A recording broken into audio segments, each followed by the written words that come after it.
All right, back to closing trades right here on ET now. A gash of red. In fact, the CNX small cap index to just about getting ready, almost just marginally in the green. So the broader markets have actually corrected quite a bit, really. But the index is largely held out because of what's happening to IT. A lot of pain in the broader markets. Pidilite, for example, is under pressure. ENIL has had some pressure today. There is weakness in AI engineering, again a result reaction, and we already spoken about Bharat Forge at length, but I think we will have Phani Sekhar in moments from now and talk to him about that as well. A lot of result reactions are shaping up and minor disappointments, and the stocks are getting sold out. Actually, let's get him in the discussion, Phani Sekhar of Karvy Johnson right now, to speak about his sense of what's happening around. Funny, it's a bit difficult to map really what the index could do. I'm skipping that. It depends on a number of factors. Plus, the FOMC tonight could have a bit of a bearing tomorrow as well. I want to get straight to the point, and a few specific names that have surprised me really. Strange as it may be, but I'm starting off the discussion with Pidilite. I don't know how closely you track it, but we spoke to the management today, and I was under the impression that a number of consumer-oriented companies, even with rural exposure, could actually do well this quarter, because there are companies that have surprised us on the consumption front. Maruti has surprised us as well, positively, I might add. Somehow Pidilite, the numbers were bad, and the management didn't sound confident at all of any kind of pickup coming up in the next 2 or 3 quarters. Have you looked at this one, and what's your sense on the commentary from the management? This is a trend, Neeraj, that is common across all consumer-facing companies. Not yes. Quite funny. I mean, come on, FMCG companies have done rather well. I mean, and the guidance from almost all of them has been that they will probably do well, which is why I was surprised. Well, our own channel checks as well as reading of the results and the commentary of a large number of FMCG companies, barring maybe, say, an Imami, tells us that the outlook for the next 6 months is pretty subdued. And beyond that, there is a hope expressed by many managements that things will pick up. What is adding to this gloom is the forecast of a poor monsoon. Now, suppose if monsoon were to be normal, or it is at least normal in zones that matter, then I think some of these some of the gloom might go away. But other than that, at this point in time, a large number of consumer-facing FMCG companies, and let me also add two-wheelers to that pack, the next 6 months outlook is very, very subdued, and everyone is expressing hope that things will improve from the second half of this financial year. So if Pidilite is also saying that, then it just corroborates what we have been hearing from a large number of these companies. But do you think, I mean, given the stock has not done a whole lot in the year, however, 52-week return on the stock has been close to 70%. So it's played out in anticipation of what may come by on the growth front. Do you think that the market now is adjusting to the reality that numbers may not, on the earnings side, may not come in as expected? Despite a very subdued outlook given by these managements, I don't expect any meaningful correction to happen in any of these companies, for the simple reason that what's the alternative to these investments? So you have a hope trade being played out in the form of investment capex possibly recovering in the second half, with something which is a trade that we have been seeing for the last 1 year, or there is something called as a haze trade, in which many of these FMCG or consumer-facing companies are saying that the outlook right now is subdued, but things will improve from second quarter. Subdued means that single-digit volume growth, lower single-digit volume growth, and around 9 to 10% sales growth. That is still acceptable to many of the investors, considering the fact that these happen to be blue-chip companies, strong franchises, strong cash flows. So they don't have interest payments to make or principal payments to make. So even if a quarter or two is subdued, it doesn't threaten their basic business proposition. So to that extent, I think the valuations will still more or less be where they are. There is no case for re-rating. And as long as the larger economy continues to be a little subdued, then I guess many of these companies would still continue to hold on to these valuations and maybe be sideways, but not certainly correct. There is a remarkable up move, and I call it remarkable because maybe it came unexpected for a few people in what IT is doing. It's steadfastly up today. It's not showing any signs of cracking, and we've got two large mutual fund managers coming out, DIIs, and saying that they are buying big time into IT. Now, I remember your stance for the past 5 or 6 months, and correct me if I'm wrong, Phani, I might be off by a few weeks here and there, has been that you would go out and buy into IT. Is that still on? Because the stocks are no longer as cheap as what they were last month or last to last month. They have moved up, and HCL Tech is almost at 1920, 1930, and the all-time high is 2000, excuse me. Similarly for a TCS, Persistent, and a few mid-caps too have moved up. What are you doing with IT right now? Well, we continue to hold them and... hold them and not buy them. And also buy them. And also buy them. I was about to complete my sentence.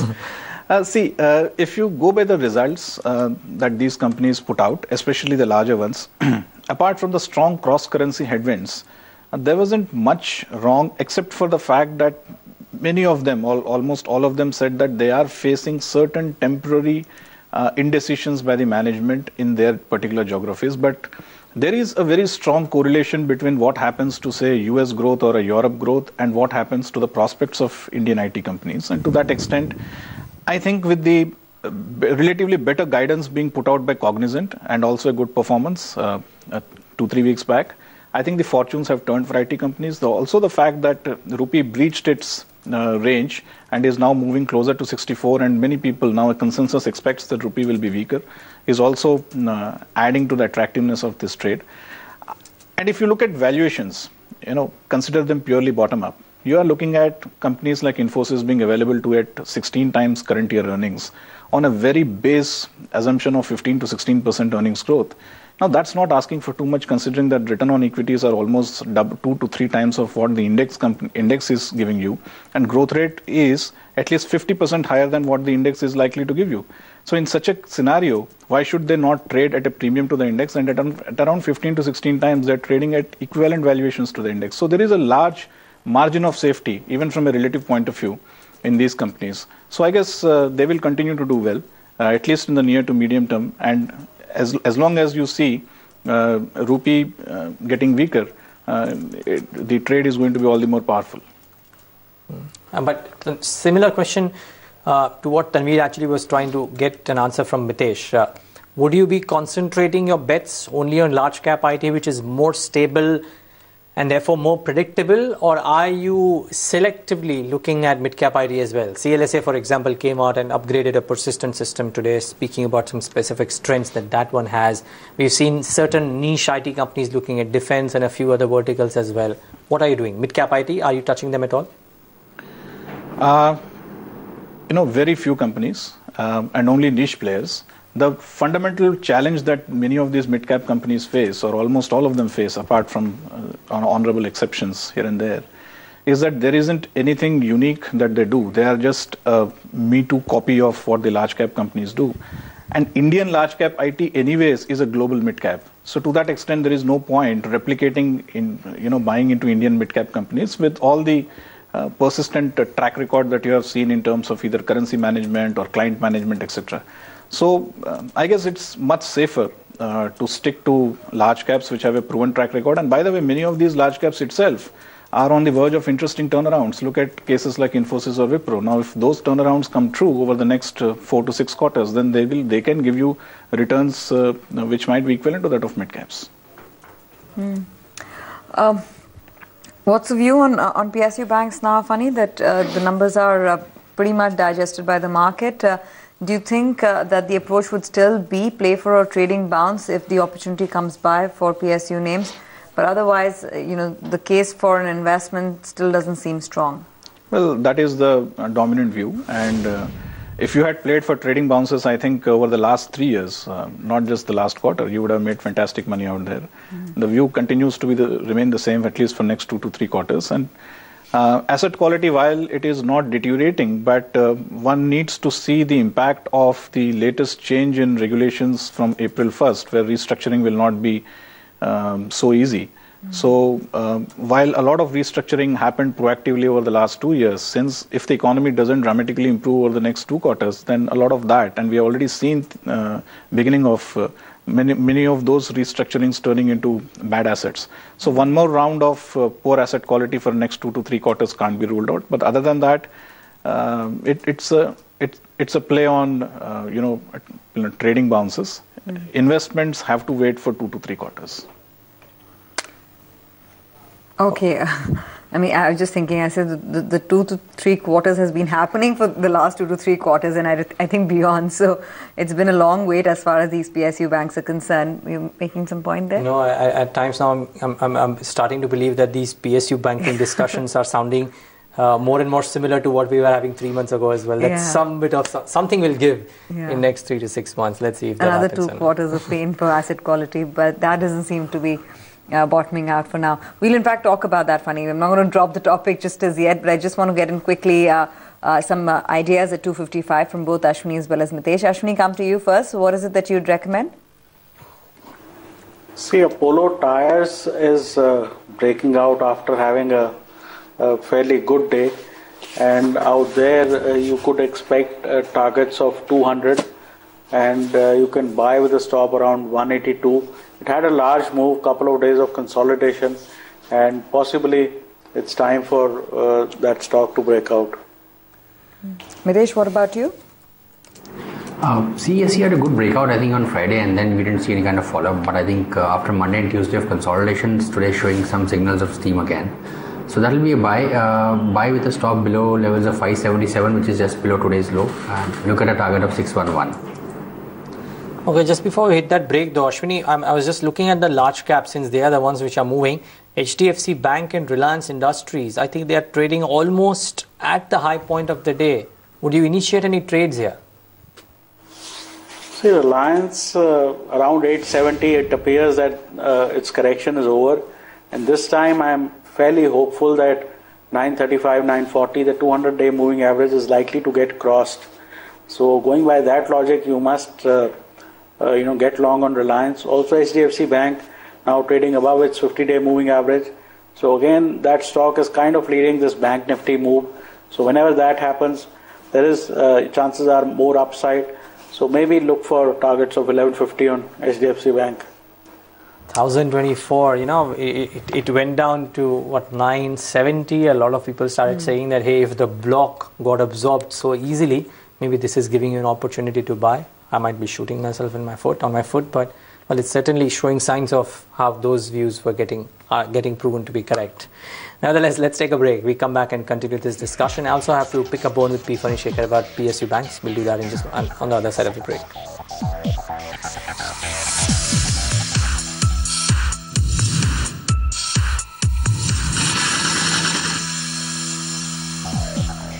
Welcome back. You're still watching Closing Trades right here on ET Now. Sandeep Wagle joins in with his strategies for the last 30 minutes. Sandeep, what is it that you have for our viewers? Because as we speak, keep an eye out for the markets. I think we're regaining momentum. So we're at the high point of the session. It's been a steady session, but we're picking it up from here as well. Sandeep, your call on the index, would you initiate along at the current level as I see more activity building up at 84.30 odd, and also your stock specific strategies? Good afternoon, Tanveer. My view is of a positive bias. I mean, I see traction up to 85, 85.20, probably 85.50, but doesn't make sense going long in the Nifty at this level. I won't go short though. Stock specific is a better way to go, and I would go with a buy in a Tech Mahindra, stop loss of 627, target of 673, and a sell in a Tata Motors DVR, stop loss of 314, target of 300. Okay, those are Sandeep's strategies. Thanks very much for those, Sandeep. Phani, come to you, and just scratching that point a bit more about PSU banks. I remember talking to I'm not obviously going to take the name of the fund manager, but a prominent foreign fund manager who's essentially looking at PSU banks as a means to generate alpha to his overall portfolio, shore up the returns by using it as a trading strategy, which is what we discussed. At what point in time do you feel that these stocks would merit a case for long-term investment? Because you're saying, yeah, it's going to be 2 quarters, but what in the numbers could change? Because if it's a question of just about asset quality bottoming out, then we've seen some signs in individual banks already in this quarter. Is that not case enough to say these are cheap banks, it seems like asset quality is bottoming out, we should take our investment bet right now? Well, I don't know about alpha, Tanveer, but it's a sure way of adding beta to your portfolio. coming down to specific cases, yes, on an individual basis, you can look at certain banks. See, what is the fundamental long-term problem with PSU banks? It is regarding shareholding. The government's fiscal situation is not such that it can continuously recapitalize them, and at the same time, the political space is simply not there to get your shareholding below 51%. Now, in an industry like banking, where the credit growth opportunity is 18 to 20%, even for good banks, good private sector banks, which regularly make that kind of return on equity, you need to keep diluting every 3 to 5 years. Now, PSU banks structurally make around 15 to 16% return on equities in good times. If that were to be the case, the dilution is always going to be regular. And to that extent, one needs clarity on what the roadmap going forward is going to be.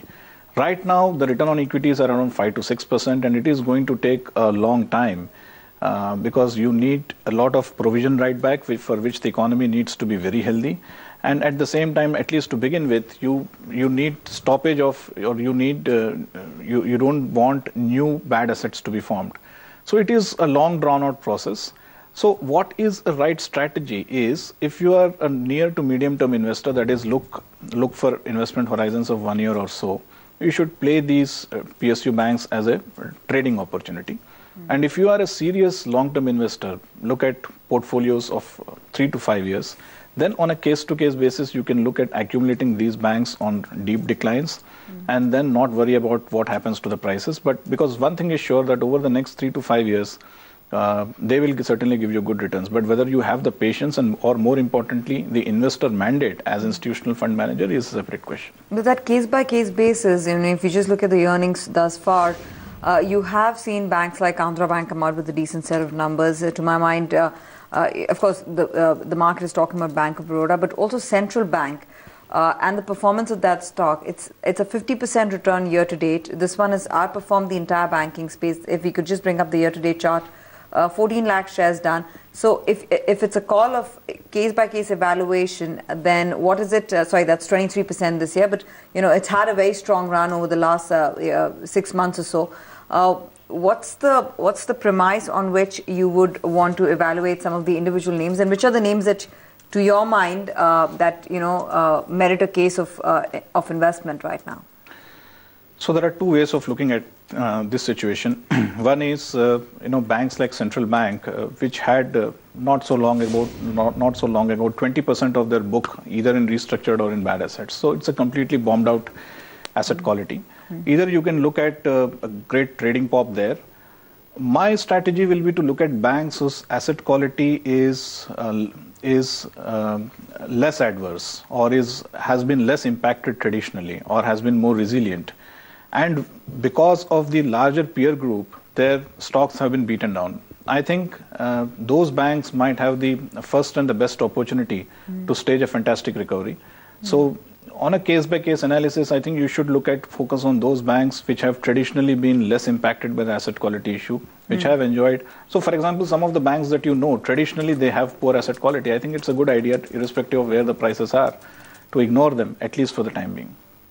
Would you look at Andhra Bank right now at these levels? I can't comment on individual stocks, but the results were certainly good, and a longer-term investor can certainly look at it. Ashwini, comment on PSU banks. They just chalking in a different path as far as trade goes. On the day of the results, certain stocks have gone up massively and then have just cooled off a little bit as well. How do you approach investing or trading into the PSU banks? Well, first of all, the premise that the stocks go up on good news is, I don't think, correct. Stocks go up when everybody has sold. When everybody has a unanimous view that this is junk, it will never recover, there is no value to anything. I think that point is probably coming in PSU banks. That is the reason, even on bad results, these stocks tend to go up. And once that is a consensus view, the market will do something to break that consensus. Even a little bit of positive, and the other day I was watching, most of these PSU banks are trading at 1/10 the market cap of a private bank. So even if that market cap doubles from 10,000 crores to 20,000 crores, your stock doubles. So that is the way of looking at it. At some point, some good news will come, and that will lead to a massive 50-60% type of rally. I think that point is coming because stocks are refusing to respond to bad news. No PSU bank has made a fresh low post the result. Well, this is what charts are telling Ashwini Gujral, but I'm sure the purists have a different view as well. I've heard a number of names saying this, that we do not know what's the size of the book and therefore it's difficult to figure out the price to book. But yes, one thing that I have to give in that on any kind of news, a PNB did react a little bit to its bad results, but it bounced back a little bit as well. The stocks are not going down. Maybe, just maybe, in technical parlance, they have reached their bottom, and there is no saying why they can't rally really on a whiff of good news as well. It could come in the form of recapitalization, it would come in the form of some other piece of news as well. So that is something to take on board. But yeah, there are enough choices available on both sides of the basket, so you've got to figure out your risk appetite and then go ahead and buy into the PSUs versus the private names. The other basket, if I just look at the large caps and aside of IT and the private banks, what's stood out as a bit of a sore spot, so to say, Phani Sekhar, is the lack of strength in the housing finance companies since when they're topic of financials. A couple of them came out with a slightly disappointing set of numbers as well, but they were the leaders really until March or probably early April. Almost everybody was saying that if there is one pocket that you can safely bet on in a country like India, it has to be housing finance companies. 20-24% growth kahin nahi gaya were the terms that were used really. And somehow the result season and post that, they have been largely subdued. Agro Finance, DHFL, Repco came out with very good numbers today, not too much of a reaction there. Why so? I'm still a big votary of buying into housing finance companies. They might have been subdued because of more tempered expectations of where the earnings might be. See, market most of the time values companies solely on the basis of where it sees earnings over the next 2 to 4 quarters. Sometime in January, February, because of many of the pronouncements of the government, such as Housing for All and the general buoyancy in the market sentiment, people expected very strong earnings growth. Fourth quarter results were more or less subdued compared to what people expected from housing finance companies. Since the economic growth is not going to set the stands on fire, people do expect a relatively muted 15 to 17% kind of growth in housing finance companies. So I guess that is what might have tempered the enthusiasm. Plus, certain names like Repco or Growth trade at very premium valuations. But if you take a slightly longer term view and don the hat of a value investor, some of these companies give you dividend yield of around 5 to 6%, are still available at a steep discount to their banking peers. So I guess from a 2 to 3 year perspective, since asset quality is not an issue with housing finance companies and the broader business proposition still is valid, you can look at the current situation as an opportunity and continue to accumulate them. Funny, they're bullish on housing finance companies. What happens to the consumer names, Funny, now? Do you think that largely in all your client calls, you're getting a sense that, given the uncertainty in the market, yes, we're coming back, but it's still better to look at quality growth stocks and, the best possible pocket within that space or within that theory is consumer names? That's right, Tanveer. So while I admit that the consumer companies have given you a subdued outlook for the next 6 months or so, but they still continue to be the best trade in the entire basket. Because the alternative to that, which is the domestic infrastructure story, etc., is a completely hazy story. And it's completely dependent on hope. So I guess if you stick to quality FMCG companies, and hopefully if you get it on bad days in the market, then I think you are still good to make around 12 to 15% kind of returns. And more importantly, you will be preserving your principal, which is so important in this market. So what happens with the energy names then? I mean, just about a couple of weeks back, we were talking about Reliance Industries, we were talking about ONGC, the oil marketing companies. They're off the radar? Well, with oil close to 65, I'm sure if they are already not off the radar, they will be very soon. Because there is already an increasing resentment because of ever increasing fuel prices. And with Bihar elections looming large, and God forbid if oil were to increase by another $10 to $15, then I think it will be a very challenging situation for many of the oil marketing companies, or for that matter, the upstream. So I would say that the trade is already played out. When oil actually declined from 75 to 45, that was the best time to accumulate or buy these stocks. And since oil spent a good amount of time, around 3 to 4 months in that $45 to $60 was the time to really get out of these stories. These were never a portfolio investment, since policy risk is a large overhang on them. So that trade is already played out, and I don't see any future in that anymore. Okay, I think in a bit we'll get in our research team members to speak about what dealing rooms are saying in the session today as well. It's been a rather quiet closing trades, I must say. We just at that 8420, 8430 level for the Nifty, or about 27,800 for the Sensex, and the mid caps and the small caps too haven't really gone anywhere. As indices, it's just been very, very flat today.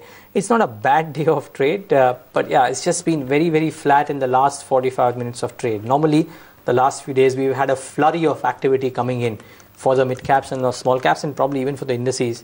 However, this time today is a bit of an exception. But let's try and get a sense of what dealing rooms are speaking about in the session today, pertinent to know as to what the views are also on some of the result reactions. Actually, there's something that we'll speak about with Phani Sekhar as well on Bharat Forge and what he made of these numbers. Not really a stock recommendation, but just broadly actually what he made of the numbers. Phani, actually, do you want to come in just before I get into what dealing rooms are recommending today? I'm not asking you for whether you will buy or sell a Bharat Forge, but the fact that Baba Kalyani is saying, or Bharat Forge, the group is saying that the MHCV recovery could be delayed, and that probably led to the stock going down further. And I was looking at the technicals; it's added some 20 to 23% OI, so a lot of short addition as well that's happened to Bharat Forge. Well, from a sentimental angle, I can understand why the stock is down, but I'm not willing to believe that people were buying big time into Bharat Forge because of MHCV recovery. It's basically largely a non-auto story. Yes, MHCV recovery in the near term would have provided more fillip to the order book, but the earnings do certainly look to be pretty robust over the next at least 6 to 8 quarters. And to that extent, if you are a believer in the defense story and the non-auto story and make in India, then Bharat Forge still is a good bet. But purely from an auto story, then I think Bharat Forge is pretty much at a premium. So, as a longer term investor, I don't think I will be too much disappointed with the outlook of the management. Phani, stay on with us. Let's quickly go across to our research desk, where Darshan, Yatin, as always, 10 minutes before close, join us. Actually, 15 minutes today. Join us with a quick snapshot of what dealers are recommending in trade left, in the time of trade left. Darshan, come to you first. What is it that you're hearing from sources? See, Sun Pharma is something that dealers are talking about today. Some of the domestic funds are active buyers in the counter. Over and above that, technically also looks strong. The F&O data is also encouraging. So, as a positional trade, dealers are recommending accumulating Sun Pharma. Shilpa Medicare, again is seeing traction after days of being rather flat. Dealers recommend accumulating this counter. HNI accumulation is happening on the counter. And finally, Siemens is something that dealers are talking about currently, and they're recommending accumulating this counter on the basis of technical trends. Thanks a lot for that, Darshan. Well, that is what dealing rooms are saying about 2 or 3 names, but also interestingly in the cap good space, Siemens. But Yatin, what is it that you're picking up from your sources? Neeraj, Tata Steel is something that dealers are talking about, that the results could be much weaker than the market expectations. Of course, this time the company has already announced that there will be a write-off to the tune of 5,000 crores because of write-off in the UK business.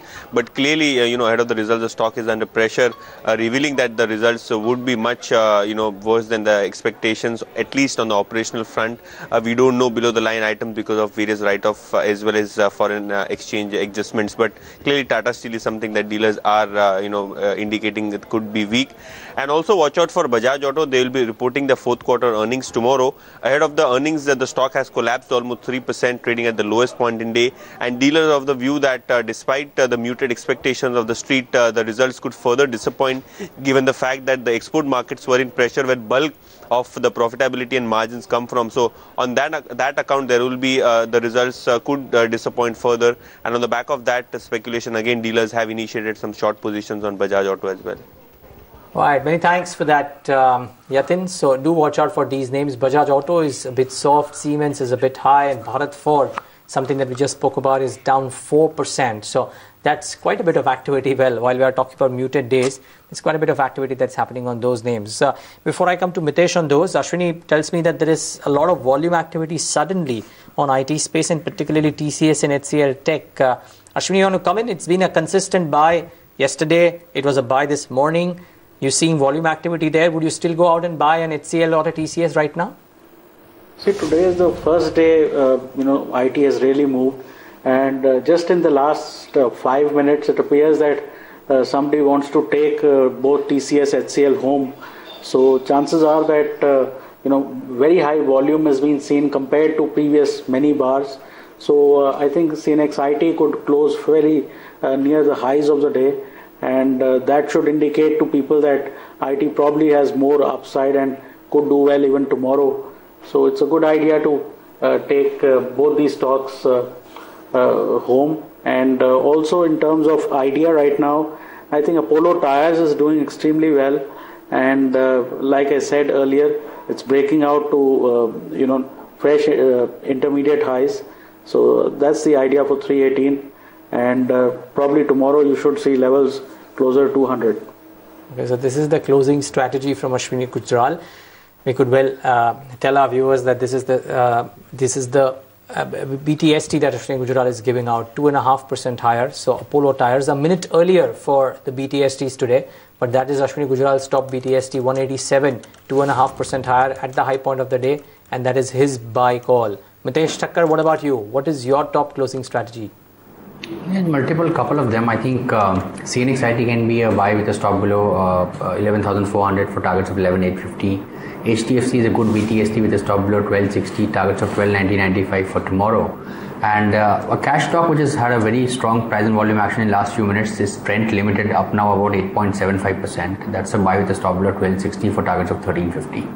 It's funny, I just mentioned Trent and I said that it's typically not a trading stock and therefore I'll avoid asking about it, and Mitesh has it as his top BTST as well. So very, very interesting. Funny,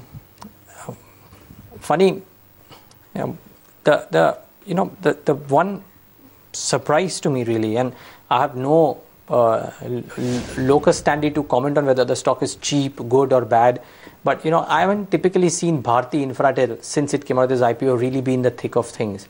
In the last few days there has been quite a bit of traction, and sadly it's in a space where there aren't any other listed telecom tower players. Sure, you could argue Viom is there, you could argue that Arcom has a tower asset as well, but not a pure play company like a Bharti Infratel. What do you make of this SPAC and the traction that we're seeing in this pocket? Well, justified only by the kind of move that Bharti Infratel is showing right now. Well, apart from the successful conclusion of the telecom auctions and more importantly, the rollout of the capex by telecom companies, I don't see anything that has changed on the horizon. Also explains why the stock had severely underperformed since its listing.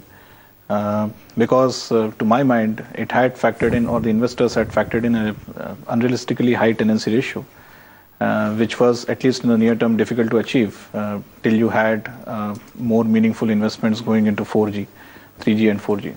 So I guess apart from the recent telecom auctions, I can't see anything change on the horizon. So to that extent, I would advise investors who do not have an investment in this space to continue to avoid this space for the simple reason that even today the challenges are pretty huge, and also it is possible that at least one or two more peers can come out and list themselves, which will actually decrease the scarcity premium if there is any for this stock. So it's a good idea to continue to avoid this space as the valuations still compared to fundamentals are rich. Okay, this is a block deal that's happened for Coal India, 63 lakh shares. It optically may seem high, but for a size of equity of Coal India, it's pretty much nothing, but still worth mentioning. 63 lakh shares at a price of 360, a fairly high sum. Coal India is trading at the low point of the day. Trent, by the way, we just spoke about it. It's now up 9.25%. So it's had a massive move today, and it's right now the best performer on the CNX 500. 10.25%, 1312. Trend will come up on your screen. It's a big move there. The volume's not as large as some of the others, but it has made a big move, all right. 11% for a trend. So a call at a good time, Mitesh Thakkar. It's done extremely well. Shipping Corporation of India is the other one which has had a good move.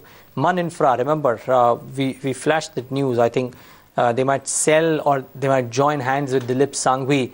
It's a vindication of a story that Gopika had done earlier on ET Now about how they were talking to Dilip Sanghvi for certain projects. And well, it's well known now that Dilip Sanghvi is looking to diversify into a lot of other areas. So this might be one as well, but with Man Infra, and which is why I think that stock is up at 49, inching closer to its all-time highs, or 50 to be, guys. Let me correct myself. So that stock is doing well. And there is some traction today, right now as we speak, in United Breweries, up 4% at 1007. So a good show put up by that one as well. Funny, anything in the you're beaten on space, because today we are having this discussion about value investing. We ran a quote plate in the morning from one global fund manager whose thought was that you need to realize the value of a company and then buy it dirt cheap whenever possible.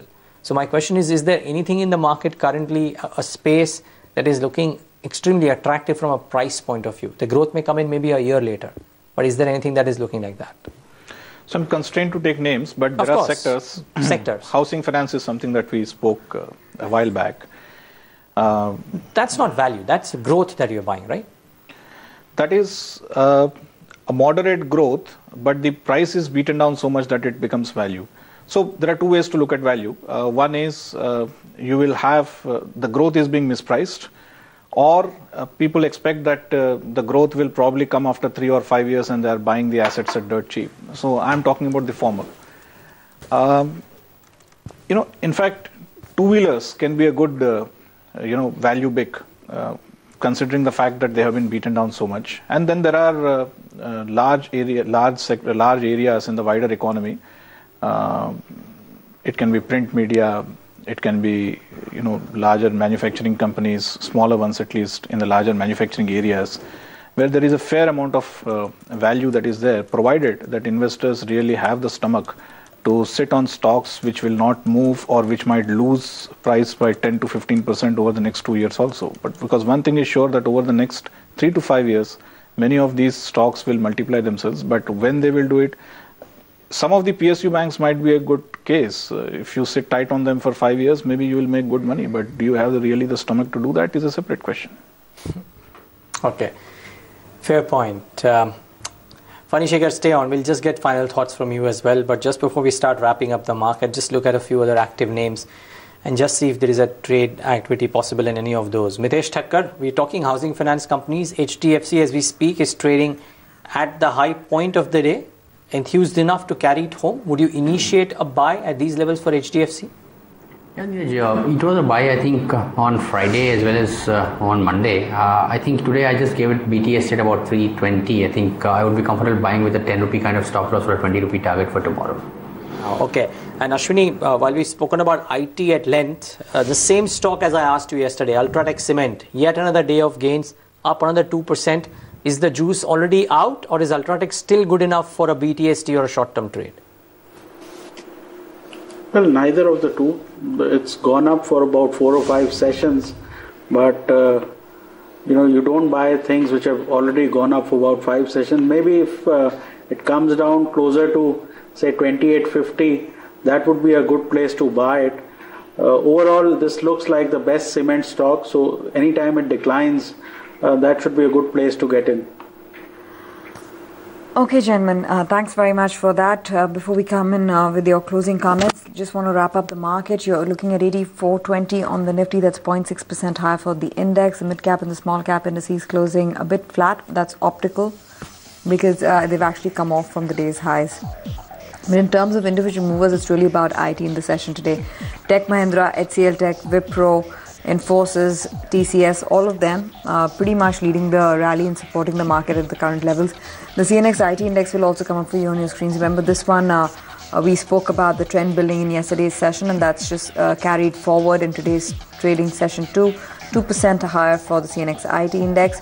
Then comes in the Bank Nifty. You have all of the financials, the indexed financials, which have done well. The Bank Nifty closing up about 1%, but all of the private banks have performed in trade. I'm also seeing traction in an HUL, which is at 850.